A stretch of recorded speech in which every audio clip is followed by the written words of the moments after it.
what the standard is with the Nick Sabans and the Urban Meyers, because it's easy to make that comparison and say, well, he doesn't measure up. He's not that good. Well, there's only so many of those guys. And I'm going to name those two guys as being unique in that they've won, and especially Urban Meyer, wherever they've gone. So even the Dabo Sweeneys of the world have proven, well, yeah, he's a great fit for Clemson. Could he go somewhere else and do it? Or Lincoln Riley at Oklahoma, great fit at Oklahoma. Could he do it somewhere else? So there's only so many guys throughout history that have just gone anywhere and just automatically, boom, they have a national championship caliber program because they're just that good. Separating Clay Helton from that kind of ridiculous standard, Matt, how good of a coach is he? Is he good enough to hold down a top 5 to 15 job in the nation? I don't think so. Now I do believe if he was let go, he would get a head coaching job somewhere. Where that would be, I'd imagine somewhere like a Group of 5 school, maybe, or a lower Power 5 school. I could see one of those schools possibly picking up Clay Helton, if he was to go somewhere else. I don't think a top 5 to 15 job or top 5 to 10 job is something that Clay Helton could keep, in my opinion. Again, that's just my view based off of what we've seen the last couple of years at USC. Because as mentioned, those standards at USC, they're so high. You see Helton struggling to maintain that standard right now. You're seeing Helton struggling to even get there. Now, as Pete said, this coming season, USC is going to be good. I mean, they're bringing back just about everybody right now. So if there's an opportunity for Clay Helton to prove himself, this is the year to do it, because Utah is down right now. I think, and as I was mentioning to somebody else, I think right now the only roadblock in the Pac-12 South that's there on that schedule is possibly Arizona State, from what I look at. I mean, they play Washington. I think Washington will be good, but I don't think they'll be that good or that daunting coming into this season. And Oregon is going to be good still. They're still going to, in my opinion, I think they're the Pac-12 favorites. But USC has a chance right now to shell off maybe 9 to 10 wins this coming season. Now, do they do that this year? Again, depends on coaching and depends on several things. But I think this roster can win about 9 to 10 games and possibly win the Pac-12. It's very realistic. I'm just a bit amused by the comment on the screen. So as you type in the live chat, I obviously select the comments. So I will put anything on the screen that's not related to a private, in quotes, conversation that you're having with somebody else in the live chat, to where nobody would know what you're talking about. I have never heard from this individual before. I'd be fascinated to know why the comment there. Man, I am a loving individual. My goodness. Okay, we will move it on from here. So looking at 2020, Pete, how optimistic are you that USC will make a run at the Pac-12 championship? I'm extremely optimistic that they will be there. As Matt said, really the only test in the South is going to be Arizona State. I mean, Utah's got a great program and anything, but when you lose your franchise, you're one of your best running backs and quarterbacks in your school history, then in Tyler Huntley and Zach Moss, then it's hard to recover from that.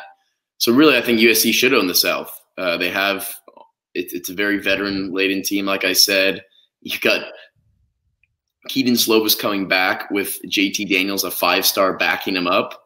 So quarterback depth is huge. There is the possibility that one of those guys transfers if they don't make the starting job, and likely right now, obviously Slovis is, just based on his performance last year, is ahead in that race. So JT may be looking at other areas, but JT's a pretty low-key guy. He's very faithful, I think, very true. He's not one of these guys that likes entering the transfer portal and starting a whole lot of rumors and conversations. So I think he will stay. And then USC got some guys coming back that people thought, might leave. So Tyler Vaughn's is coming back, and they're going to be stacked at wide receiver. They're going to be stacked on defense. They have maybe one of the best front sevens in the conference and maybe even the country, because you got guys like Drake Jackson, who, Mark, you and I talked about a ton this season, who was just a wrecker as a freshman. You've got, Marlon Tuipulotu. You just got a stacked line. J2 Fele, who could have gone pro this year easily. All those guys are going to be back and have another year of experience. And I think Todd Orlando is going to be kind of this no-nonsense guy who's going to get down to work, because some of these USC cornerbacks have a little bit of, flash and a little bit of swagger, and sometimes it's too much. Like, you see some plays where their young defensive backs will allow a 30-yard bomb completion and get beat, and the next play, they break up a pass and they're all going around, oh, incomplete, oh, right here, and I like the energy, I like the confidence, I like the flair, but sometimes when you're down, I mean, they were still doing it in the Iowa game, down by double digits in the second half, tipping passes incomplete, down by 20 against an Iowa team that hadn't scored 40 all season, and they're still doing that. So I don't think Todd Orlando is going to allow that. I don't think he's interested in the whole Instagram game and the fit and the swagger. So I think that's actually a good pickup for USC. We'll see how his actual schematics work out. But, I mean, this season was so confusing because there were so many ups and downs, and then it ended with who's going to be the coach. And then it ended really with one of the worst recruiting classes in USC history. I mean, one of the worst in the last 20, 25 years. And there was kind of this smoke screen of, oh, well, we don't have that many spots to fill, which is true. USC only had 17 spots to fill, so you can't give out 20 scholarships or 20 offers, and that in turn makes your rankings go down. So that's why people are saying, USC, 52nd ranked class in the nationally right now on 247 Sports, and then I think they're 10th in the Pac-12, which is a jump because they were dead last in the Pac-12 a few weeks ago. So it's a little confusing why USC failed so much in the recruiting game, and it's confusing why the administration and Mike Bone didn't make calls on Clay Helton's future until very late, and they took a long time to hire Todd Orlando too. They actually had an elite junior day, recruiting day at USC recently, and you had coaches there who are now fired. So the whole organizational aspect and administration aspect has just been totally confusing for the last, 6, 12 months. I mean, ever since Sam Darnold left, it seems like it's been hectic. But the thing is, we've said it many times, this USC team is deep. I mean, they bring all 5 running backs back. And Stephen Carr was a guy, a 5-star when he came out. You thought he might be 3 years and out at USC, but he's struggled with consistency, struggled with injuries. And then last year, you went through the whole slew of running backs, 1 through 5, and you had to go down to your 4th and 5th string guys like Marquise Stepp and Keenan Christian, who actually turned out very formidable. So now you have guys like you have Vavai Malapei and Stephen Carr coming back, and then you throw in Keenan Christian and Marquise Stepp as your 3rd and 4th string, and then you still have Amon-Ra St. Brown, Tyler Vaughns, Brew McCoy, Kyle Ford, Drake London, who's also on the basketball team, who's 6'5" and really showed up late in the season for the Trojans. I mean, you're stacked everywhere. It's just, can you keep the focus down? Can you be disciplined? USC's always struggled with penalties. It's always been an issue. And I think part of that's Clay Helton being too much of a player's coach, being too nice to guys and letting them kind of get away with their own things. So hopefully he keeps saying he's going to really impose discipline and really focus on that. But I think Todd Orlando is actually going to be a big factor in keeping that Trojans defense and really the whole team as a whole kind of on schedule and a little more disciplined. And they've said their workouts have gotten tougher already. The semester started about a month ago, and so far their workouts apparently have been more tough. They got a whole new strength and conditioning coach in for this season. I mean, last season, but this is his first, real off season with the team after being here. So we'll see what happens on the discipline front, but talent-wise, it's all there for USC. Yeah, no, I wanted to chime in on what Pete was saying about with discipline, and it was something that Dina and I talked about on many podcasts, was that how he was supposed to come in, and he said, "Well, we're going to fix our discipline." Now he's been saying this for the last few years, and USC continuously ranks up there in penalty yardage. So that's the biggest thing I hope Todd Orlando comes in and helps with. Also, in terms of practices too, and Pete, I don't know if this is something that you've seen or heard as well, but I noticed a lot of people don't have really good things to say about how USC practices, how it lacks physicality in practice, and how it translates to games, and we can see how it translates in the games. And recently we just had Todd Orlando go on and say how practices were going to be physical, how he was going to make that an emphasis. I just wanted to ask you, is that something that going to maintain? Because I know I've heard quite a few about Todd Orlando at Texas, and I've heard some good things about him within his first and second year at Texas or wherever he's been. Yeah. The defense tends to turn around. But I think the concern for me, and it was the same thing with Graham Harrell, is how much is Clay Helton going to have an emphasis on practices? Because if Orlando's saying it's going to be physical, then that's something I'm looking forward to, because that's something that USC needs, especially how the Holiday Bowl was a big indication of how we're just getting out. They were just getting beat up front on the line and on defense. Yeah, and I think you're totally right there. I mean, if you do go to USC practices, then it can look soft, and it can look like they're kind of just going through the motions sometimes. And a lot of the times they're not wearing most of the times they're not wearing full pads. And even if they go in shells, which is like part of their pads, then it's a big deal. They have shells and they're hitting a little bit today. But you said it. Todd Orlando came out and said they're going to be aggressive in practice. And Orlando has this attacking style where he likes to create turnovers and likes to be physical and likes to have explosive plays on defense. So I think that's all a good trend for USC to kind of go that way. But he had one quote from his recent, I don't know if you call it a press conference or, he did a little video feature, and he said, "You can't practice soft and play hard. So practice may be harder." And it's true. You can't practice soft and then come out and try to expect to tackle guys and hit them hard. And that was an issue with USC's defense last year. They could not tackle in open space, and they just had problems wrapping guys up. Now, I'm not speaking for everyone, because a guy like a Talanoa Hufanga was, one of the better tacklers in the Pac-12 last year, leading the conference in tackles at certain stanzas in the season. Of course, he dealt with injuries too. Or Pele Teote was an absolute beast as well, and that guy knows how to tackle guys. But some of these other guys didn't look like they had experience tackling in practice, and I think it came out during the game. So I do think Todd Orlando is going to totally bring over a different scheme, a different mindset. Clancy Pendergast, was a defensive coordinator in the NFL, and he kind of liked to really pad his stats in ways that showed that the USC was getting a lot of sacks or, getting a lot of tackles for loss. But really, when you look at the grand scheme of the game, USC was allowing 30 points to a team like Colorado, or one of these lesser teams. And I think Clancy tried to dial up these blitzes and stuff and maybe make his resume look a little bit better. But I don't know if it was the right game plan for the USC defense, and the actual pieces that they had. So USC is obviously not getting much help in the recruiting class on defense this year, but it doesn't matter because they have all these young guys and veterans, all between sophomores and juniors, and some sophomores that didn't even get to play last year and redshirted, like a Max Williams or, like a Dorian Hewitt, who even got some chances at cornerback. Chase Williams has experience, and he wasn't even a starter. And all 5 stars returned from the defensive back unit. So it's one of the deepest parts of this USC defense.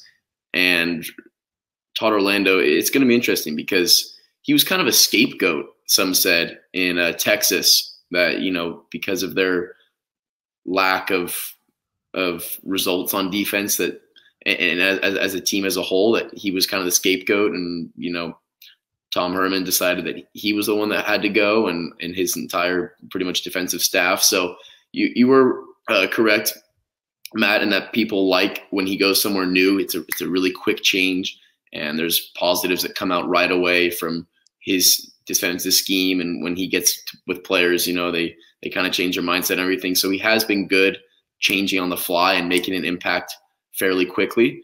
And that's all we can hope, is that he can do the same thing here in Southern California. So guys, ironically, the guy that the fan base and you both wanted, Urban Meyer, I bring him back into the conversation, not because it's Urban Meyer and he's won championships and that's what the fan base wanted, but one of his calling cards is exactly what you guys say is lacking at USC. Football discipline. I'm not talking about discipline in regards to off the field issues. That's a whole other subject. I'm talking about football discipline. So Urban Meyer, I know he used this same similar tactic at other stops at Ohio State. Your entitlement went out the door. You're a 5-star, you sign, then boom. You know what? He would take Ohio State, he would take the team to a high school practice field to start August fall camp. And they would play on like the worst field you could imagine. It's dirt, it's rubbish, it's garbage. Everybody gets a mattress. You get thrown into the gym, the hallways at the high school, wherever. You're not practicing like you're at Ohio State. You're practicing like you're like a 7th grade football team. And you got to sleep on a bare mattress. And until he came to a point where he was satisfied with their practice regimen and how they approach practice as a team, nobody has their letter yet. Nobody has anything. They have no entitlement. And we have to earn our way off of this practice field back to the Ohio State facility. This might take 3 days. It might take 13 days. It might take the entirety of camp, whatever it is. I know that it's taken as much as like 2 weeks for them to get off that, dirt practice field onto a real facility so he strips away the entitlements, even to the point where it's just kind of a measurement of toughness, and it's just a microcosm of what he's trying to instill, that everything has to be earned, where he'll take the star quarterback. He'll take JT Barrett, and he has to line up against maybe the 5th string quarterback, and he puts him in the block O, and he does this with every positional unit. And basically it's a wrestling match. I forget what it's called exactly. It's like they put him in the block O, and whoever can out hit the other guy and throw them down, and basically it's a wrestling match. And we're going to take every positional unit and match you up against somebody else you're competing against for that starting position. And you're going to have to get inside that square and fight it out with that guy. Now, that's not going to determine who wins the starting job, but it's just kind of a measurement with the rest of the team watching who wants it more, who's tougher. And it sounds like that's the kind of mentality you guys are looking to instill at USC, and you're not necessarily seeing. Yeah, I would actually agree with that. I know, as much as I try to avoid bringing up the Pete Carroll era, because those are eras that those are, times that it don't happen every day or every year or anything. But with Pete Carroll, he had a thing where it was, I forgot what it was. It was Competition Monday or something like that. It was something like that. I don't remember, but where literally everything was open, and every day you were competing up until Friday. You were competing for your job. And that was the thing at USC, was that as much as USC brought in 4 and 5 stars, when you got there, we saw guys who were 4 or 5 stars and didn't even see the field. I believe Mark Sanchez was a 5-star coming in when he committed to USC, and I think he redshirted his first year. Now, when you have Matt Leinart as the starting quarterback at that time, yeah, I understand, but that, I think it's just with Clay Helton. He comes in, or you get kids in, and it's like, oh, you're a 5-star, okay, here you go, you're gonna get playing time. That's basically how it is. And I think how it was summed up earlier was that Clay Helton is more of a player's coach. He don't know when to draw that line of being a coach, where as far as you step on campus, you got to get to it, and being a player's best friend. Now, the ways he's taken things, such as the Brew McCoy situation when he transferred to Texas, and Helton was like, we wish him the best, we just want him to be successful. And then Brew McCoy ended up coming right back after spring ball. So certain times that stuff works, but there's times where you just got to go, look, you're no longer a 5-star. You're on campus. you're here to compete for a job, we're here to get the work and all that stuff, and to get physical and all that and everything. But it seems like he don't have that. And I feel like that's what's missing at USC. Yeah, I mean, we've summed it up, and we've said that the discipline was a factor. The penalties always got out of hand. Clay Helton's a player's coach, and then the media would always ask players during practice and stuff, and after games, do you think this is the right coach for the program? And it was always the same answer, where we love Clay Helton, Coach Helton, we stand behind him, we do this and that. And Clay Helton is an awesome man, an awesome guy, and I think he's a great father figure and a mentor for these guys. But I just don't think he's the right coach for USC. And I mean, there's no really point in getting into this because we have what we have now. There's no point in debating, who should they have? It's Clay Helton this year. That's it. Done deal. Yeah. But it is a talking point, as a factor, because it affects the discipline, it affects the team, it affects, the kind of the mindset. And as Matt was saying, back in the day when Pete Carroll was there, it didn't matter who you were, it didn't matter your name, your brand. Yes, once again, there was no social media back then, or it wasn't nearly as prominent. So I think these guys, when they're in high school and you already have 100,000 followers at age 17, and you haven't even done anything yet, you've never had a job, you've never been to school, you never graduated high school yet, you're still learning, but for some reason you're the celebrity on social media because you have a pretty cool highlight reel from high school. And yes, you are going to be a stud in college and maybe go to the NFL. So, the fame and the practice dealing with media and stuff does have to start at some point, but sometimes it just gets to these guys' heads, and then they come into college, and I don't think they have the same determination, the same drive, and they're not ready to grind it out as much because they've already had some of that success come. They already have people telling them, "Oh, you're the best, you're the GOAT.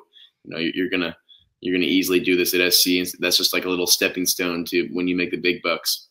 So, but that all starts with the head coach, and I think you said it, Mark.